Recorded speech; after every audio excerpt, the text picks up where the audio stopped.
Nous allons commencer par Jean 15, le verset 11. Je lis au nom de Jésus. Là, on se met debout pour la méditation de la parole de Dieu. Tu peux lire à haute voix. Allez-y. Je vous ai dit ces choses afin que ma joie soit en vous et que votre joie soit parfaite. Amen. Amen. Voilà. Vous avez compris maintenant pourquoi j'ai aimé votre chanson? Voilà. Maintenant, dans Romains 14, verset 17. Car le royaume de Dieu, ce n'est pas le manger et le boire, mais la justice, la paix et la joie par le Saint-Esprit. Amen. Acclamons la parole de Dieu. La joie. Là, on peut prendre place, on peut s'asseoir. Voilà. Lorsque vous chantez, ne croyez pas que vous chantez par hasard. Ce sont les inspirations. Dieu met en contact, Dieu met une connexion. Quand vous priez, vous adorez Dieu en vérité en esprit, Dieu va commencer à vous parler d'une manière ou tantôt d'une autre, sans que vous le sachiez. Vous allez commencer à préparer des chansons. Donc Dieu vous déjà connecté avec le message de ce jour-là, sans que tu ne le saches. Amen. Voilà. Ce message, on n'a pas préparé ça maintenant parce que vous avez chanté. C'était préparé déjà, je ne sais pas combien de jours, je ne sais pas. Et voilà, Dieu vous a inspiré de chanter. La joie.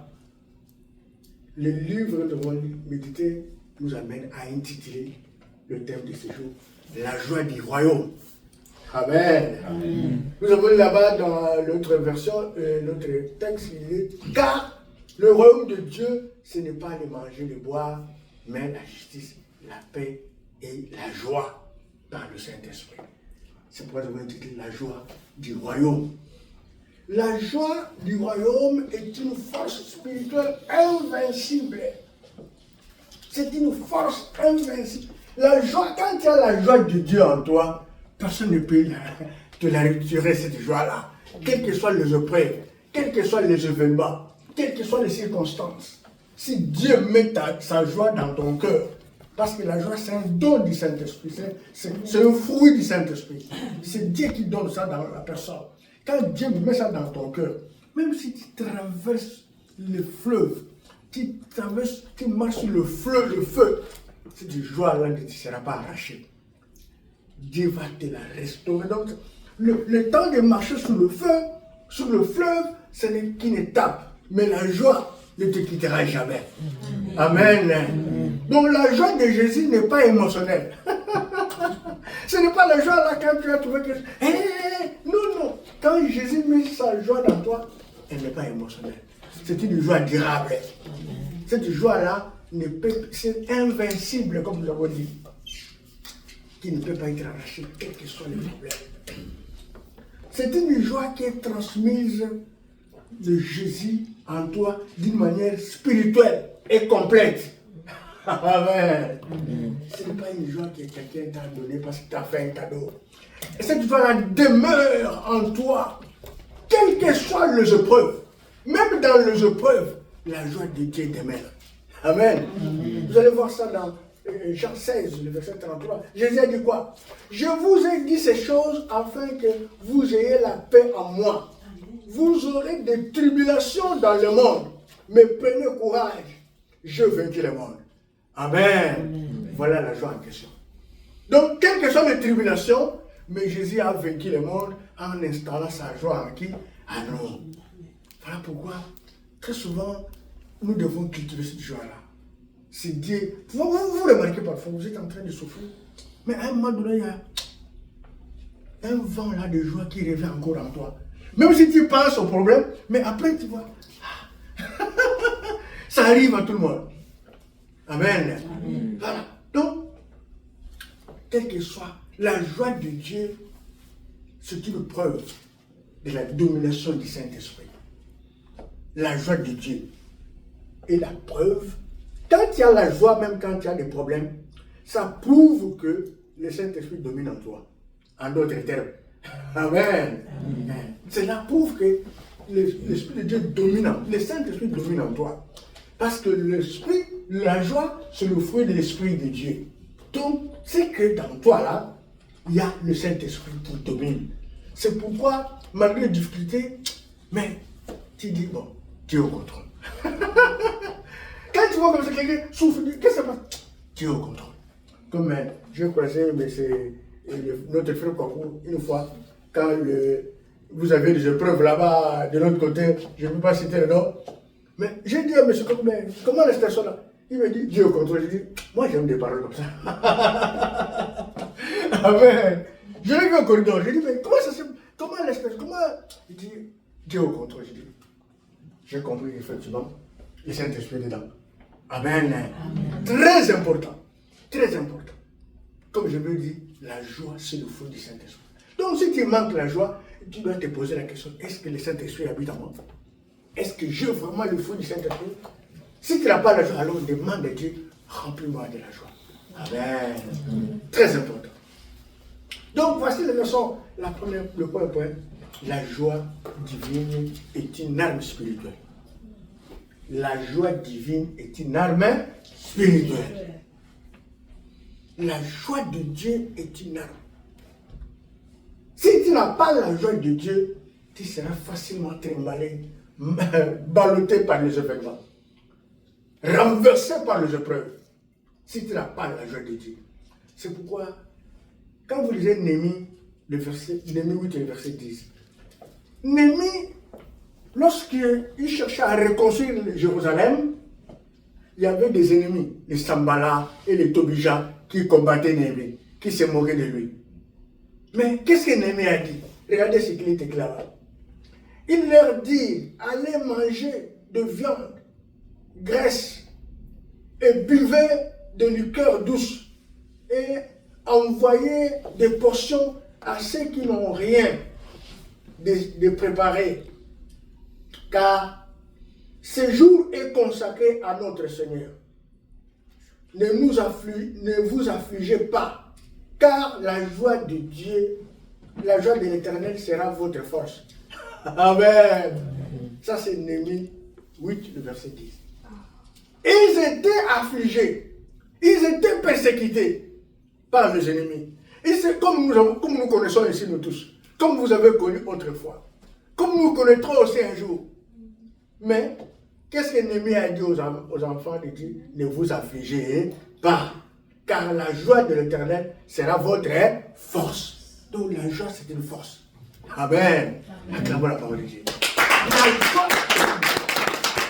ne cédez pas aux événements. La joie de Dieu est une force. Il faut désirer la joie de Dieu. Parce que même si tu es devant un problème, cette joie-là va encore te donner quoi? La force. Amen. Amen. Donc, le diable attaque souvent la joie pour affaiblir notre foi. Amen. Le diable attaque la joie pour nous affaiblir notre foi. Quand vous voyez, tu es devant une première situation là, tu es attaqué, ne croyez pas que la joie te quitte. Ça, c'est l'attaque du Satan. Parce qu'il veut que tu puisses perdre de ta joie, tu puisses aussi perdre ta foi en Dieu. Pour que tu puisses voir que Dieu n'existe pas, Dieu ne fait rien, moi je le sers, moi je chante, moi je donne mes offrandes, moi j'aide le pauvre, j'aide les gens partout, en Afrique, j'assiste les gens. Mais pourquoi cela m'arrive? Le diable, il veut t'enlever ta joie pour que tu ne puisses plus croire en qui? En Dieu, pour diminuer ta foi en Jésus-Christ. Mais la joie de Dieu restaure. La joie de Dieu est la force spirituelle. La joie de Dieu nous aide à encore faire confiance en qui? En Dieu. Face aux souffrances. Amen. Amen. Quand tu te trouves dans la situation, quand moi je me trouve dans une épreuve, nous devons invoquer la joie de Dieu. Il faut prier, Seigneur, remplis-moi de ta joie. Parce que c'est cette joie-là qui va demeurer en toi et en moi comme une force spirituelle pour faire face à cet événement, à cette épreuve, jusqu'à ce que ça va s'arrêter. Afin de ne pas tomber. Amen. Amen. Très important. Donc, Quand la joie demeure en nous, mon frère, ma soeur, sachez que même si on est dans une tribulation, même si on est dans des épreuves compliquées, même si on est dans des attaques, dans des jalousies de gens de tous bords, mais quand la joie demeure encore en toi, la joie de Dieu, Satan perd son contrôle. Amen. Satan perd le contrôle en même temps. Il perd le contrôle. Je vais donner toujours l'exemple de Tsunami, de la femme Tsunami là. Son enfant est mort, mais il ne manifeste pas la peur et la tristesse devant son mari. Il va dire à son mari, tout va bien. Tout va bien, ça veut dire, c'est la joie, non? Si tout va bien, c'est un problème. C'est ça. Il a remplacé la douleur par tout va bien. Et c'est ça qui a poussé sa foi-là, sa joie-là, de croire que quand moi je vais voir l'homme de Dieu, mon enfant sera ressuscité, ça l'a amené à une grande joie, puisque c'est qu'il avait manifesté avant dans son cœur. Donc la joie de Dieu lui a donné la force de tenir ferme malgré la mort de son enfant, mais la joie de Dieu l'a soutenu jusqu'à lui donner la victoire. Amen. Amen. Très très important. Et si il avait cédé à la mort de son enfant, Satan allait prendre l'autorité. Mais comme il a confessé, tout va bien, Satan a perdu quoi? Son contrôle. Satan a perdu le contrôle de la femme tsunamite. Il ne pouvait plus le contrôler. Amen. Très important. Si moi je passe des moments difficiles, de manque, de maladie, de rejet des hommes, de persécutions, même que ce soit au travail, si tu passes des moments comme ça, même si moi je passe des moments comme ça, difficiles, des maladies en famille, dans ta maison, au pays, dans ta famille, les gens te rejettent à gauche, à droite, les gens ne veulent pas de toi au travail, partout là. Mon frère, ma soeur, choisis de louer Dieu malgré la douleur. Choisis de louer Dieu malgré la douleur. Choisis de louer Dieu. Amen. Très important. Tu es persécuté, mais tu es tout en train de chanter. Alléluia, alléluia. Mais tu as une douleur dans ton cœur. Mais toi tu chantes. Mais toi tu as des douleurs. Amen. Quand tu as des problèmes, mais quand tu loues Dieu, tu es en train de faire perdre Satan le contrôle des événements. Très important. Et tu commences à proclamer les promesses de Dieu dans ta vie. Tu proclames les promesses de Dieu. Tu es en train de souffrir, mais tu proclames, Jésus, je sais, le projet que tu as fait pour moi, c'est le projet de paix et de bonheur. Amen. Donc tu reconnais Jésus. Tu es malade, tu dis, je sais mon Dieu, que par te maîtriser là, je suis guéri. Amen. Voilà, c'est comme ça que nous devons toujours contrecarrer l'ennemi. Nous devons le contrecarrer par cela, par des paroles.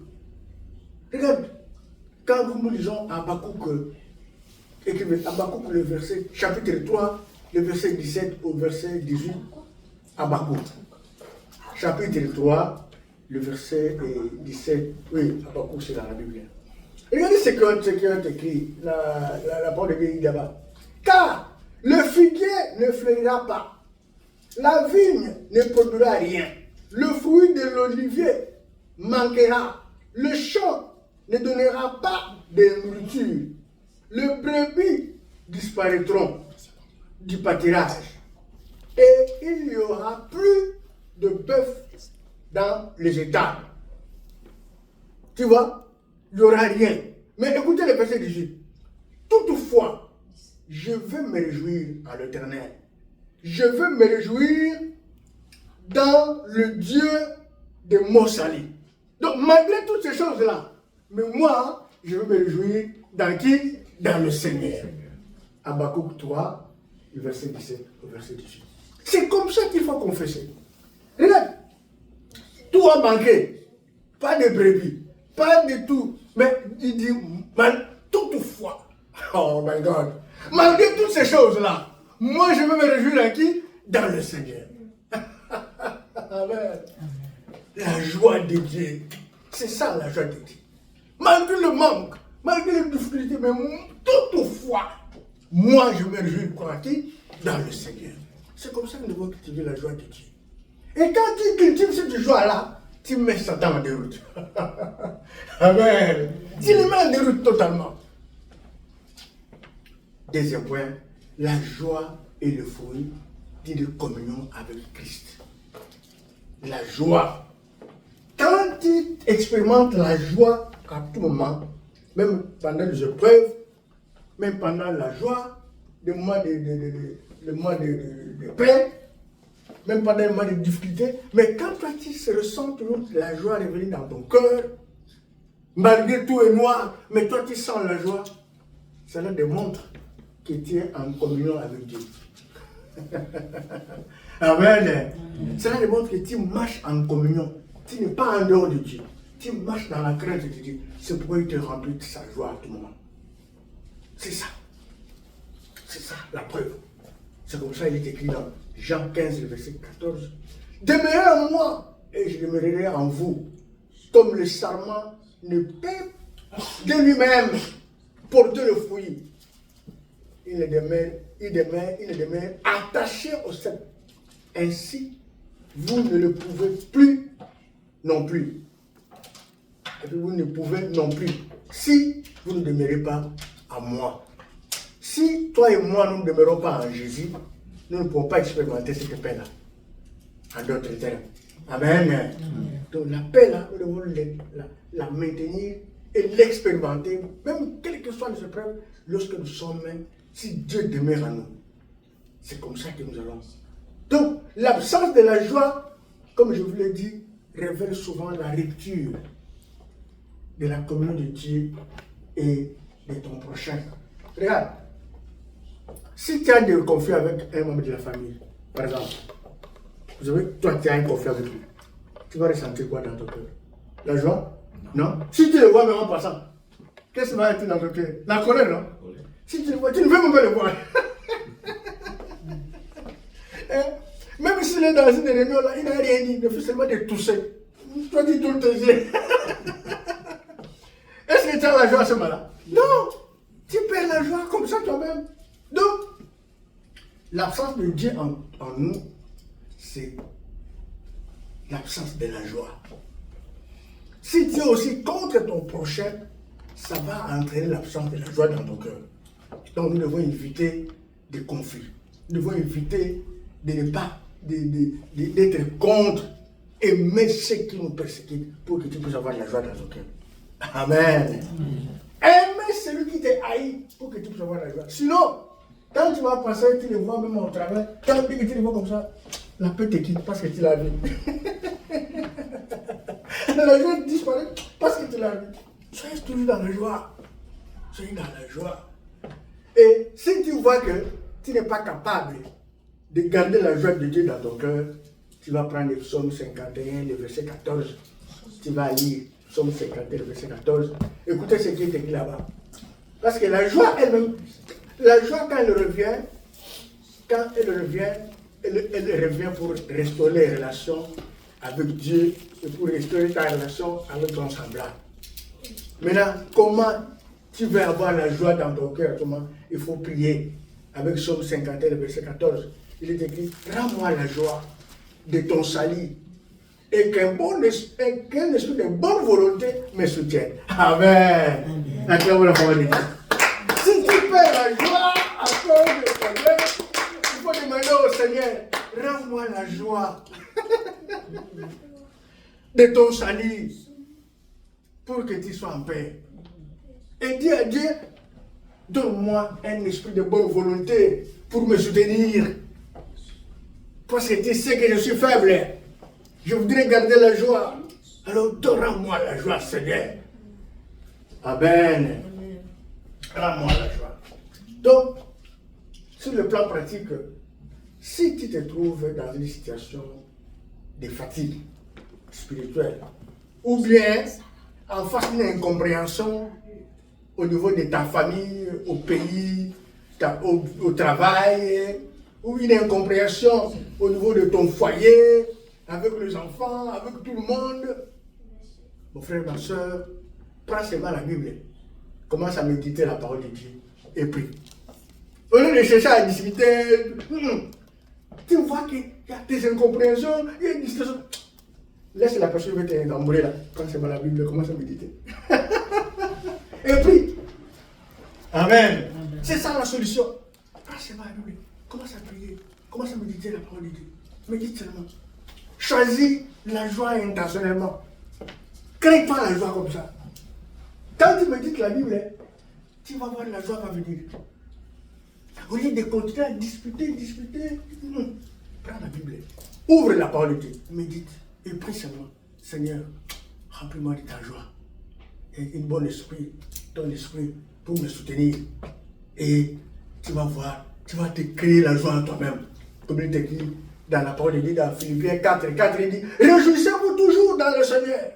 Je le répète, réjouissez-vous. Ça, c'est Dieu qui a dit. Amen.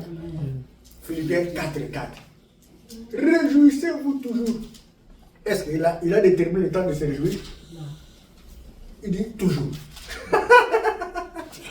Et il est venu pour dire, je le répète, réjouissez-vous. Il n'a pas déterminé le temps d'être dans la joie. À tout moment, soyez dans la joie. Amen. À tout le temps. Moi, quand je vois mon frère là, dans le corridor, je me pose la question, à quel moment il se fâche? Mais je sais qu'il se fâche aussi. Je sais qu'il s'énerve. Mais je n'ai jamais vu quel moment il s'énerve. Je cherche toujours encore quel moment il va s'énerver pour vérifier. Je ne me retrouve pas. Parce qu'il est toujours dans la joie avec tout le monde, avec les élèves, tout le monde qui passe à côté de lui, il est toujours dans la joie avec lui. C'est très important. Amen. Amen. Cultivons cette joie-là. Soyons infectés par ce monsieur-là. C'est très important. Ça va nous amener sur la paix. Même si c'est compliqué, ça nous amène la paix. Mais je suis en train de chercher quand est-ce qu'il s'énerve. Je vais découvrir ça quand même. Acclamons le Seigneur. Voilà, c'est un modèle à suivre. Troisièmement, la joie du royaume neutralise l'amertume et la tristesse. La joie du royaume neutralise l'amertume du cœur et la tristesse. Amen. Quand il y a la joie de Dieu, ça neutralise l'amertume. Ça neutralise la tristesse. Même si tu es triste, la joie va t'envahir comme ça. Tu oublies que tu étais triste. Même si tu avais de l'amertume dans ton cœur, mais la joie de Dieu, quand ça te récupère, tu oublies. Tu oublies, c'est neutralisé. Tu vas voir la paix te revient. Cultivons la joie de Dieu. Maintenons ça. Vous savez, ce n'est pas bon de garder l'amertume. Ce n'est pas bon de garder la tristesse dans ton cœur. C'est un poison. Amen. Même si quelqu'un te maltraite, même si quelqu'un te haït, même si quelqu'un parle mal, ne garde pas l'amertume, ne garde pas la tristesse pendant longtemps. La tristesse prolongée ouvre la porte spirituelle de l'ennemi. La tristesse que tu prends pendant longtemps, ça ouvre la porte. Qu'est-ce que ça va donner en toi? Qu'est-ce que la tristesse, la tristesse qui sont prolongées va apporter dans ta vie? Si tu ne cherches pas la joie de Dieu, première chose, ça va t'envahir par du stress. Tu vas te stressé à tout moment. Ça va envoyer l'anxiété. Tu seras tout le temps anxiété, donc tu manques. Tu vas quereller tout le monde. Amen. Ça, c'est l'absence de la tristesse prolongée et l'amertume. Ça amène la querelle. Ça va te donner des jalousies comme ça. Tu vas jalouser les gens sans raison. Ça va te pousser à des disputes inutiles. Ça va amener la division là où les gens sont en paix. Ça va amener le manque du pardon. Ça sera difficile pour toi de pardonner quelqu'un. Pourquoi? Parce que tu es tenté de cultiver l'amertume. Tu es tenté de nourrir ton cœur dans l'amertume et avec la tristesse. Au lieu que ça quitte, toi tu gardes ça pendant longtemps. Voilà là où ça va t'amener. Mais c'est la joie du Saint-Esprit qui peut fermer toutes les portes de Satan. Amen. Amen. C'est la joie du Saint-Esprit. Le fruit du Saint-Esprit qui peut fermer toutes les portes du diable. Toutes ces portes-là que le diable a ouvert, la porte de stress, d'anxiété, de querelles, de jalousie, de disputes, de divisions, les portes des manques de pardon. Quand tu es rempli du Saint-Esprit, la joie du Saint-Esprit va fermer toutes ces portes-là. Ça ferme toutes ces portes-là. Et tu vas rester en paix. C'est pourquoi Ésaïe 61, verset 3 dit ici, que Dieu est venu pour accorder aux affligés de Sion, pour leur donner un diadème au lieu de la cendre, une huile de joie au lieu de deuil, un vêtement de louange au lieu de l'esprit abattu, afin qu'on les appelle des térébintes de la justice, une plantation de l'Éternel pour servir à sa gloire. Amen. Donc, au lieu de la douleur, Dieu va mettre une huile de quoi? De joie. Il faut invoquer au Seigneur, remplis-moi de l'huile de joie. C'est ça le fruit de l'Esprit Saint. Si tu es en face d'une dispute inutile, surtout nous qui sommes mariés là, si nous sommes en face d'une dispute inutile avec nos conjoints, nos conjointes, ou bien avec nos collègues de travail, avec nos amis, avec nos membres de famille, des disputes à tout moment, ou bien si nous sommes dans une situation de conflit, nous sommes dans une situation de jugement avec ton frère, avec ta soeur, mon frère, ma soeur, au lieu de demeurer à garder l'amertume et la tristesse prolongée dans ton cœur, ce que nous devons faire, c'est quoi? Nous devons choisir la paix. Choisir la paix. Amen. Amen. Qui doit avoir raison? Choisis seulement la paix. Ne cherche pas la raison. Oh, c'est toi qui as raison. Oh, c'est moi qui ai raison. Non, non. Cherche seulement la paix. Amen. Cherche seulement la paix. Ne cherche plus les raisons. Ça ne sert à rien. Cherche seulement la paix. Quand tu cherches la paix, ok, c'est bon. J'ai compris. Tu vas voir, tout ça va partir. Même la personne qui voulait aller trop vite, trop parler, elle dit, oh, mais moi je voulais, mais lui a dit, oh, c'est bon, il n'y a pas de problème. Ah. Il va se retrouver dans la confusion. Il dit, oh, mais comment? Mais moi je lui ai mal parlé, mais il dit, bon, ok, il n'y a pas de souci. Que Dieu te pardonne. Ah, comment ça? Amen. C'est le moment que lui va s'interpeller. Quelque temps après, il va dire, mon frère, excusez-moi, je t'ai fait du mal, je sais que c'est moi. Il va le faire. C'est pourquoi Dieu dit, quelqu'un t'a fait du mal, donne-lui à manger, c'est la faim. Donne-lui à boire. Là, il va partir. Il ne va pas dormir. Lui t'a fait du mal. Mais tu le donnes à boire, tu le donnes à manger, il ne va pas dormir. C'est la preuve de feu que Dieu met sur lui. Amen. Regarde, je ne suis pas en train de dire que je fais plus que tout le monde, ou bien que je suis meilleur que tout le monde. Moi, je sais, même là où je travaille, je connais des gens qui me haïssent. Je les connais. Mais quand j'arrive comme ça, bonjour, comment ça va? Ça va bien? Oh, tu as bien dormi? Ah, quand me pose la question, oh, moi, tout va bien. Et toi? Mais je sais qu'il ne m'aime pas. Amen. Je le sais qu'il ne m'aime pas. Je connais. Je connais son intention. Parce que quand moi je prie, Dieu me révèle. Je connais. Et parfois, ça apparaît comme ça, brusquement, sans que nous le sache. Ou bien il a parlé quelque part que je vais me dire, ah, écoute, cela dit ceci. Je connais. Moi, rien ne se cache à moi. Dieu a dit, rien ne restera à couvert. Tout sera dévoilé. Amen. Amen. Mais moi, je n'ai jamais manifesté en face comme ça. Peut-être que je peux dire à la personne la vérité de quelque chose par rapport au travail, que non, là c'est pas bon, c'est mieux ceci. Mais garder dans contre elle, non. Ou bien contre lui, non, non. Amen. Ah, ça, je ne le fais pas. Si je le fais, si vous le faites, vous allez échouer. Vous n'allez pas gagner la victoire. Vous n'aurez pas la victoire devant les épreuves. Il faut toujours choisir la paix. Éviter des soucis. Protège ta joie. Amen. Protège la joie que Dieu t'a donnée. Protège-la. Protège-la. Choisis la joie du royaume. Évitez les soucis, les chagrins. Évitons la culpabilité, mon frère, ma soeur. Évitons toutes ces choses-là. Parce que, vous savez, les conséquences de ça, c'est quoi? Ça nous conduit à quoi? À des maladies incurables. Amen. Amen.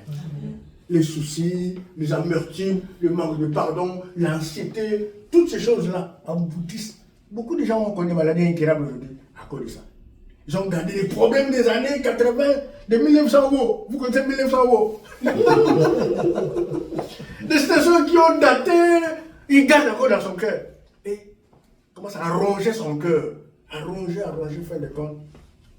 Des maladies que vous entendez ici. Oh, maladie de cœur, maladie de ceci, oh, tension, je ne sais pas, tout ce que vous pouvez imaginer là. Ce sont des choses que nous avons engagées depuis longtemps là. Et ça se manifeste plus tard. Donc, attention. Attention. C'est pourquoi nous devons vivre comme Jésus a dit dans Matthieu 5, verset 9. Heureux ceux qui procurent la paix, car ils seront appelés fils de Dieu. Amen. Acclamons le Seigneur.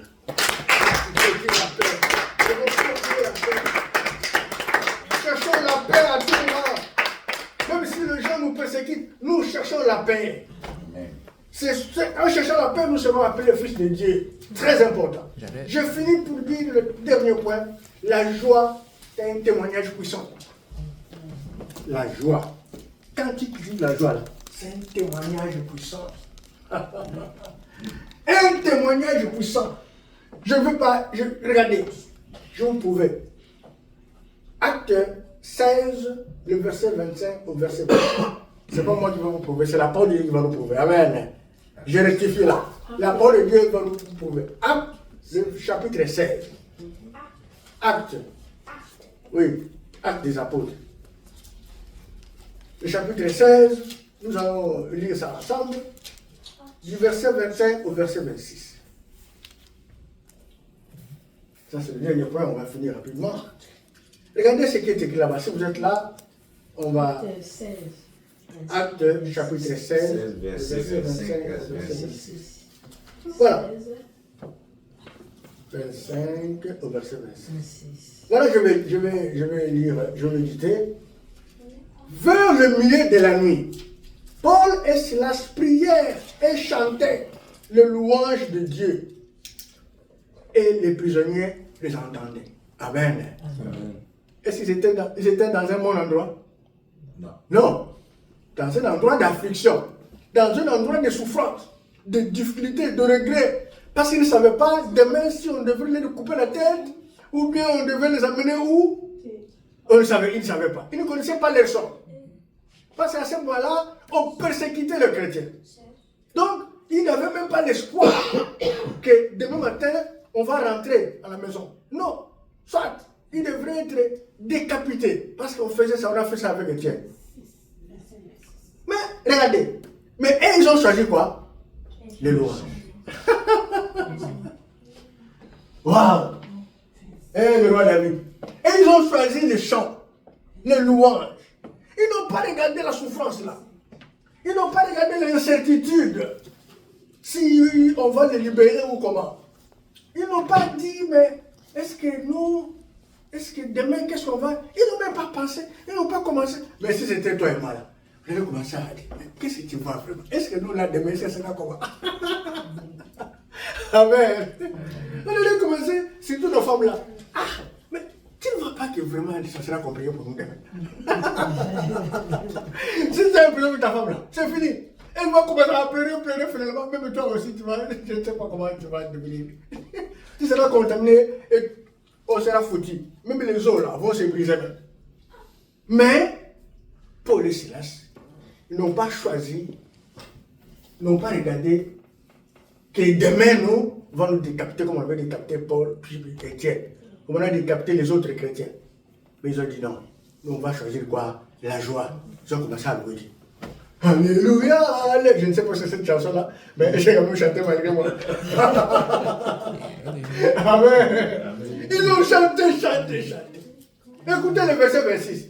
Tout à coup, il se fit un grand tremblement de terre, en sorte que le fondement de la prison fut ébranlé. Au même instant, toutes les portes s'ouvrirent et les liens de tous les prisonniers furent rompus. Amen. Vous voyez la puissance de la joie et de la louange? Maintenant, quand on te dit loue ici, toi tu commences à calculer comment je vais danser. Hein? Vous voyez pas comment je bouge? Amen. Donc, tu peux être délivré à cause de la joie que tu as envers Dieu, à cause de la louange. La joie, ils ont oublié leurs problèmes, ils ont oublié leurs soucis. Ils ont seulement commencé à chanter. Donc la joie dans les épreuves attire la délivrance et la gloire de Dieu. Amen.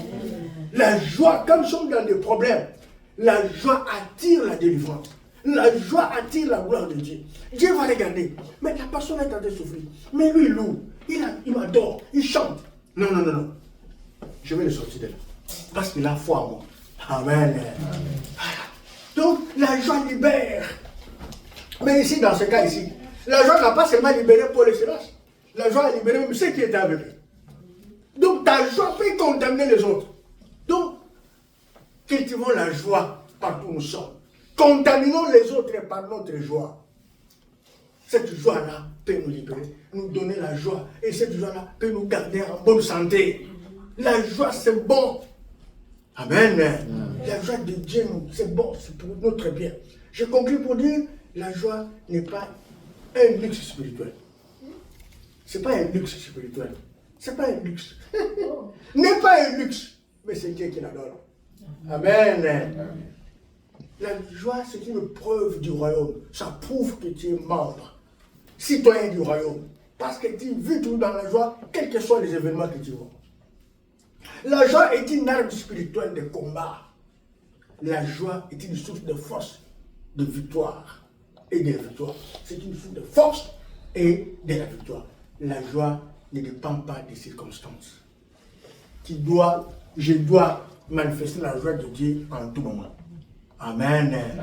Ce n'est pas seulement quand tu es en paix avec tout le monde, tu as la joie. Ce n'est pas seulement parce que tu trouves la nourriture, tu trouves l'argent, tu es dans la joie. Même dans le chômage, il faut toujours manifester la joie de Dieu. La joie ne dépend pas des circonstances. La joie ne dépend pas des événements. Amen. Et je vous en prie, faites comme moi. Oh, vous savez comment tu vas? Tout va bien. Même si tu as un problème à la maison, tu n'as pas besoin de montrer ça aux gens. Parce qu'ils ne vont même pas te donner la solution. Amen. Tout va bien. Ne soyez pas comme les autres. Quand ils vont vendredi, vendredi, non. Que ce soit vendredi, c'est bien. Que ce soit lundi, c'est toujours bien. Cultivez ça dans ton esprit. Même si là où tu travailles, c'est compliqué. Cultive seulement la joie. Tu vas voir que même le douleur que tu crois que c'est difficile, ça va disparaître. Parce que ce que nous confessons là, ce sont des préjugés. Comme nous l'avons toujours dit, ce que tu me dis là, c'est ce qui va t'arriver. Amen. Mais si tu ignores, tu diminues la force de l'ennemi. Et le diable perd son contrôle. Acclamons le Seigneur.